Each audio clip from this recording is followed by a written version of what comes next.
Nous sommes à Bignona dans le cadre d'un processus que nous portons avec l'IS agricole, Émile Badiane de Bignona, depuis il y a de cela 2 ans.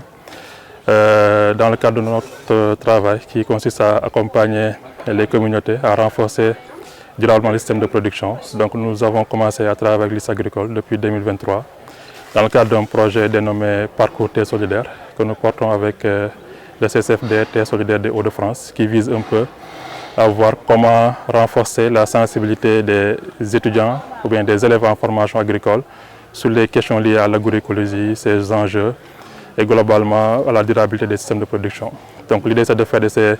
jeunes étudiants des ambassadeurs de l'agroécologie, que ces étudiants soient en capacité de sensibiliser et d'accompagner d'autres acteurs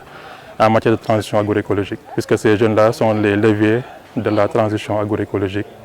au Sénégal. Aujourd'hui, on est sur un forum départemental qui est dédié à renforcer toujours les capacités de ces jeunes en matière d'agroécologie, puisqu'il y a, bien vrai qu'il y a le savoir intramuros, ce savoir que les étudiants reçoivent entre les 4 murs, mais également il y a le savoir extramuros qui permet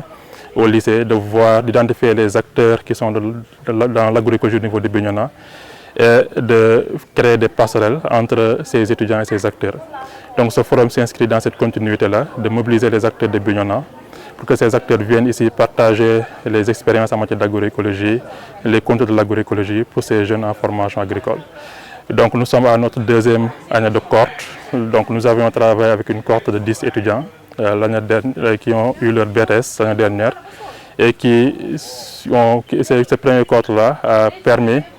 à leur niveau, ont renforcé leurs compétences en matière d'agroécologie et aujourd'hui ils comprennent ces enjeux liés à l'agroécologie.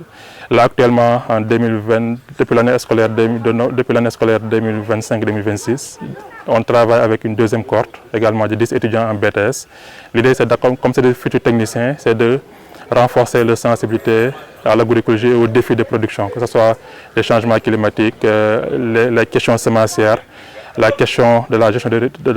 ressources naturelles, la question de la gestion de la fertilité des vallées, que ces étudiants au moins qui sont ici à Bignona puissent comprendre ces questionnements et puissent également à leur niveau apporter des réponses adaptées par rapport à ces défis dont je viens d'énumérer.